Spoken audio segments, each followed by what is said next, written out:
بسم اللہ الرحمن الرحیم۔ السلام علیکم۔ ماں بزید تھی کہ گھر کو گروی رکھ کر اس کے شوہر کا علاج کروا لے، مگر خود غرض بیٹا کہتا تھا کہ ابے کی عمر گزر چکی ہے، اس نے اب بچنا نہیں ہے، اس کی خاطر گھر کو گروی رکھ کر میں اپنی آنے والی نسل کا نقصان نہیں کر سکتا۔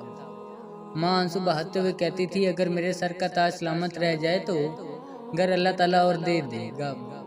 بیٹا اپنی ماں کے بہتے آنسو دیکھ کر بجائے ماں پر ترس کھانے کا الٹا ماں کے بہتے آنسو دیکھ کر کہتا کہ اگر رونے سے ابا کی عمر زندگی بچ سکتی ہے تو ساتھ اپنی بیٹی کو بھی بٹھا لو۔ میرے پاس اس نیم مردہ وجود پر بہانے کے لیے آنسو نہیں ہے، نہ جانے مجھے اور زندگی کتنے رلائے گی۔ بیٹے کے لہجے کی سرد مہری اور اس کی خود غرضی کی انتہا دیکھ کر ماں چپ چاپ اٹھ کر اندر چلی جاتی۔ جب شوہر کے دن رات مسلسل تکلیف میں گزرنے لگے، ایک پل بھی چین کا نہ رہا اور وہ ہر وقت تکلیف سے کراتا رہتا، تو مجبوراً ماں نے اپنی بیٹی کی قربانی دینے کا فیصلہ کر لیا اور اپنی بیٹی سے اپنے فیصلے پر عمل کرنے کے لیے متعلق مشورہ کیا تو بیٹی نے سر جھکاتے ہوئے کہا کہ ماں اگر میری قربانی سے میرا باپ بچ جائے تو مجھے اور کیا چاہیے۔ ماں نے بیٹی کو اپنے سینے سے لگایا اور رونے لگی۔ ساری رات باپ درد سے کراہتا رہا اور بیٹی اپنی سابقہ روٹین کی طرح باپ کے قدموں میں بیٹھی باپ کے پیروں کی تلیاں مل کر سلاتی رہی، مگر باپ کے دونوں گردے ختم ہو چکے تھے، پاؤں کی تلیاں مل کر سلانے سے کہاں آرام آنا تھا، جبکہ باپ جانتا تھا کہ اس کو تکلیف میں دے کر اس کی بیٹی سے برداشت نہیں ہو پاتا۔ جہاں تک ممکن ہوتا وہ اپنے درد پر قابو پائے رکھتا، مگر جب درد کی انتہا ہو جاتی تو اس کے منہ سے کراہ نکل ہی جاتی تھی۔ باپ کے منہ سے نکلنے والی ہر کراہ کے بدلے بیٹی کی آنکھوں سے نکلنے والے آنسو کی تعداد میں تیزی آ جاتی تھی۔ ماں کے کہنے پر اپنی زندگی کی قربانی دینے کے لیے بیٹی تیار ہو چکی تھی، اس لیے باپ کی ہر کراہ کے بدلے وہ باپ کے پاؤں تلیاں چوم کر تسلی دیتی کہ بس بابا جان آج کی رات ہے، انشاءاللہ صبح آپ کو اسپتال داخل کروا دیں گے۔ باپ اپنی آنکھوں میں ڈھیروں محبت بھر کر اپنی بیٹی کو دکھاتا تھا، مگر شدید ترین تکلیف کی وجہ سے منہ سے نہیں بول پاتا تھا۔ شاید باپ یہ پوچھنا چاہتا تھا کہ میرے گھر میں تو میرے کفن کے پیسے بھی نہیں ہیں، میری بیٹی مجھے علاج کے لیے اسپتال کہاں سے داخل کروائے گی۔ ماں نے ایک شخص کے ساتھ پہلے سے سود پر پیسے لینے کی بات کر رکھی تھی۔ اس شخص کے دو مطالبے تھے، جس میں سے ایک کا پورا کرنا ضروری تھا، یا تو وہ گھر گروی رکھنے کا کہتا، بصورت دیگر وہ کہتا تھا کہ اپنی اب جماعت سالہ بیٹی مجھے نکاح میں دے دو اور ساتھ حلف دو کہ پھر کبھی تم طلاق کا مطالبہ نہیں کرو گے، اور یہ حلف مجھے کچھ معزز لوگوں کے سامنے چاہیے جب ماں باپ کا لاڈلا بیٹا گھر گروی رکھنے کے لیے راضی نہ ہوا اور اپنے شوہر کو اپنے سامنے یوں تڑپتا دیکھ کر برداشت نہیں کر سکتی تھی۔ اس نے اپنی بیٹی کے سامنے سود پر قرض لینے کی شرط رکھی۔ بیٹی نے اپنے باپ کی خاطر قربانی دینے کا فیصلہ کر لیا اور سود کا کاروبار کرنے والے اس شخص کے نکاح میں جانے کے لیے راضی ہو گئی۔ یوں اس کے باپ کو سود پر رقم مل کر اسپتال داخل کروا دیا گیا۔ اسپتال میں گردوں کے ٹرانسپلانٹ کا فیصلہ ہوا۔ اب گردہ خریدنے کی سکت کوئی نہیں رکھتے تھے، لہذا اسپتال میں چند دن ہفتے سکون آور ادویات کے زیر اثر زندہ رہا اور پھر اس دار فانی سے کوچ کر گیا۔ بیٹی کی قربانی اپنے باپ کی زندگی تو نہ بچا سکی، مگر اس کی قربانی یہ ثابت کر دیا کہ وہ حضرت ابراہیم علیہ السلام کا بیٹا تھا جو باپ کے حکم پر قربانی کرنے کے لیے تیار ہو گیا، ورنہ آج کے دور میں جتنی قربانی بیٹی والدین کے لیے دیتی ہے اتنی کبھی بھی بیٹا نہیں دے سکتا۔ باپ کی موت کے بعد جلد ہی وہ لڑکی سودی کاروبار کرنے والے شخص کے نکاح میں آ گئی، جو 3 سال تک کم سن کلی کو نوچتا رہا۔ اگر لڑکی سے رحم کی بھیک مانگتی یا کسی دن حق زوجیت ادا کرنے سے انکار کرتی تو وہ شخص شیطانی روپ دھار کر نہ صرف اس سے زبردستی حق زوجیت ادا کرواتا بلکہ شراب کے نشے میں دھت ہو کر اسے جانوروں کی طرح مارتا بھی تھا۔ کئی بار شوہر کے تشدد کی وجہ سے وہ گھنٹوں بے ہوش رہتی تھی، مگر اس کے باوجود اس کی زبان پر کبھی شکایت نہیں آتی تھی۔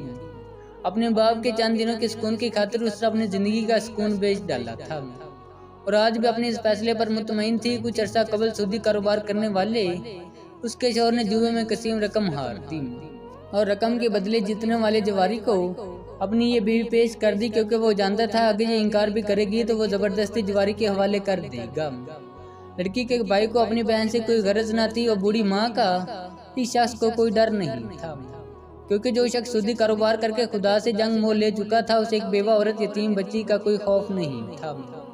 اس نے اپنی بیوی کو زبردستی جواری کے حوالے کر دیا اور ساتھ ہی کہہ دیا کہ زندہ یا مردہ یہ حل حال میں اب تمہاری ہے، اس کا والی وارث میں ہوں، میں اس کو اب تمہارے سپرد کر رہا ہوں۔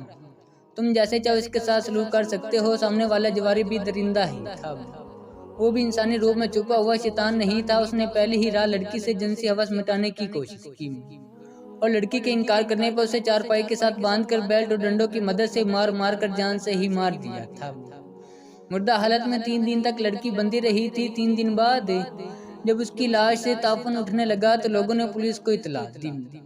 پولیس نے آ کر لڑکی کی لاش کو قانونی کارروائی کے بعد پوسٹ مارٹم کے لیے بھیجا اور ساتھ اس کے ورثاء کو ڈھونڈا۔ پوسٹ مارٹم کے بعد لڑکی کی لاش جب اس کی ماں کے حوالے کی گئی تو اپنی بیٹی کی زخمی وجود مردہ حالت میں چارپائی پہ پڑا دیکھ کر ماں کا توازی حالت کھو بیٹھی۔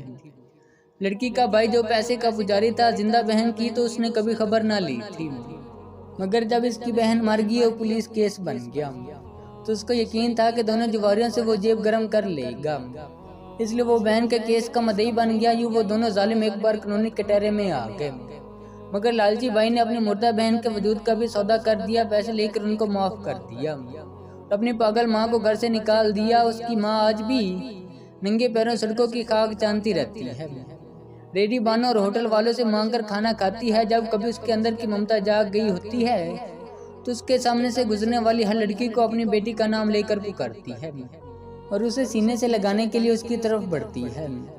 کچھ احساس دی لڑکیاں تو اسے ماں کہہ کر اس کی ممتا کو سکون بخش دیتی ہیں، مگر زیادہ تر لڑکے اس کے حوالے سے ڈر کر بھاگ جاتی ہیں۔ وہ عورت وہیں بیٹھ کر رونے لگتی ہے، روتے ہوئے کہتی ہے کہ میں نے اپنے شوہر کو بچانے کی خاطر اپنی بیٹی کو قربان کر دیا، مگر اب نہ میرے پاس شوہر رہا نہ میری بیٹی۔ کاش خدا نے مجھے بیٹے کی جگہ دوسری بیٹی دی ہوتی تو آج میں گلیوں میں یوں خاک نہ چھان رہی ہوتی۔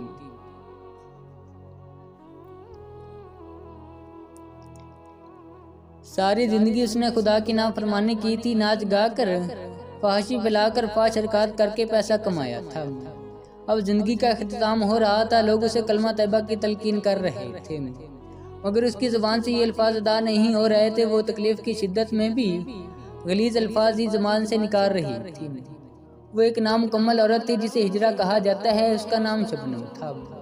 ہجڑوں کے گروپ کی گرو تھی، نہ جانے کتنے ہی ہجڑوں کو اس نے بچہ سیدھی راہ بتانے کے راہ ہدا سے بھٹکا کر غلیظ کاموں میں ڈال دیا تھا اور اپنے ان چلوں کے ذریعے پیسہ کمانے لگی تھی۔ ہے افسوس کہ بینک میں پڑے کروڑوں روپے جو اس نے ناچ گا کر کمائے تھے وہ بھی اس کی زندگی نہیں بچا رہے تھے۔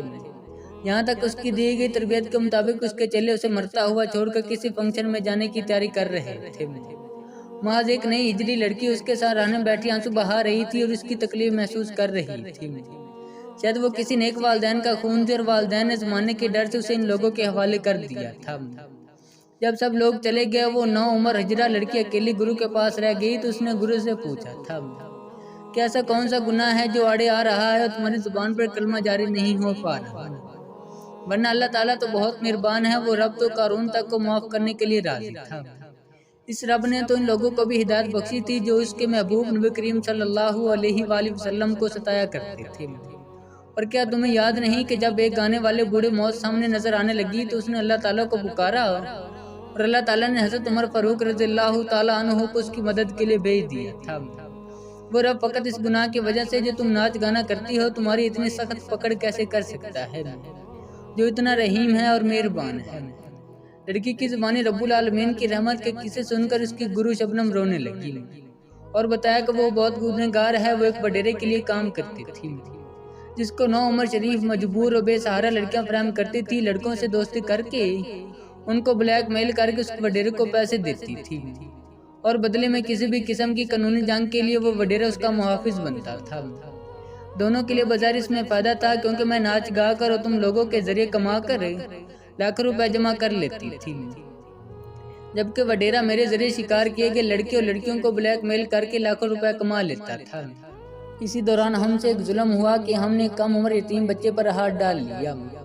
لڑکا محض 16-17 سال کا تھا، والد فوت ہو چکا تھا، گھر میں والدہ جوان بہن تھی۔ لڑکا غیرت مند تھا اور والدہ بہن کو گھر میں بٹھا کر کھلانے کی تمنا دل میں لیے مزدوری ڈھونڈنے نکلا۔ لاکھ کوششوں کے باوجود بھی جب اسے کام نہ ملا، یہاں تک گھر میں فاقوں کی نوبت آ پہنچی۔ وہ پریشانی کی حالت میں سڑک پر کھڑا تھا، چہرے کا حسن غربت پریشانی فکر سے گہنا لگ رہا تھا۔ جب میری نظر اس پر پڑی تو میں اس کے پاس پہنچ اور اس کے حالات معلوم کیے تو مجھے وہ بہت آسان شکار لگا۔ میں نے سوچ لیا کہ اس کو بچانے کی خاطر اس کی ماں زیور گھر بیچ کر بھی پیسہ دے گی، لہٰذا میں نے اسے 1 مہینے کا راشن لے کر دیا اور اپنے ساتھ فنکشن پر پیسے جمع کرنے کی خاطر لے جانے لگی، اور جلد ہی اس کے دل میں جسم کی ہوس ڈال دی، مگر پھر بھی وہ مجھ سے گناہ پر آمدہ نہ ہوا، کیونکہ اسے اپنی ماں اور بہن کی بہت فکر تھی۔ جب وہ کسی طور پر کبھی نہ آیا تو میں نے اس پر چوری کا الزام لگا کر وڈیرے کے ذریعے گرفتار کروا دیا اور اس کے گھر والوں سے 3 لاکھ کا مطالبہ کر دیا، چونکہ گھر والوں سے 3 لاکھ روپے دینے کی گھر والوں کی حیثیت نہ تھی اور بیٹے کو چھڑانا بھی ضروری تھا، لہذا اس لڑکے کی بہن نے گردہ بیچ کر بھائی کو چھڑانا چاہا۔ گردہ بیچ کر پیسے لے لیے اور ہم تک پہنچا دیے۔ ہم نے وہ لڑکا بھی واپس بھیج دیا، مگر اس کی بہن محض 3 دن بعد مر گئی۔ جب اس لڑکے کی بہن مر گئی تو چند دن بعد وہ دونوں ماں بیٹا روتے ہوئے میرے پاس آئے اور مجھے بد دعائیں دینے لگی۔ میں نے اسی وقت وڈیرے کو بلوا لیا اور وڈیرے کے گنڈوں کے ساتھ مل کر دونوں ماں بیٹے کو مار مار کر ادمرا کر دیا۔ جب وہ مرنے لگ پڑے تو ہم نے انہیں اٹھا کر ایک ویران سڑک پر پھینک دیا۔ اس کے بعد وہ پلٹ کر کبھی بھی میری دہلیز پر نہیں آئے، چاہے وہ اسی رات مر گئے تھے یا پھر بچ گئے تھے، مجھے نہیں خبر۔ میں اپنے گناہوں کی دنیا میں مگر رہی، اس کے بعد بھی کئی لوگوں کو اپنا شکار بنایا، یہاں تک میری موت کا وقت آ پہنچا۔ اب جب آپ لوگ مجھے کلمہ شریف پڑھنے کا کہتے ہو تو میرے سامنے وہ ماں بیٹا پر کیا جانے والا تشدد آ جاتا ہے، اور جیسے اس وقت ان ماں بیٹے کو ہم غلیظ گالیوں کے القابات سے نواز رہے تھے، ایسے ہی غلیظ گالیاں میری زبان پر جاری ہو جاتی ہیں۔ میں بھی کلمہ شریف پڑھنا چاہتی ہوں، مگر میرے اعمال مجھے نہیں پڑھنے دے پا رہے۔ میں مرتے وقت تمہیں نصیحت کر رہی ہوں کہ یاد رکھنا باقی ہر چیز کی معافی ہو سکتی ہے، البتہ کسی مظلوم مجبور بے کس پر کیے گئے ظلم کی کوئی معافی نہیں۔ اس کی ظلم کی سزا اس دنیا میں ہی ملتی ہے، آخرت میں تو ملے گی ہی ملے گی۔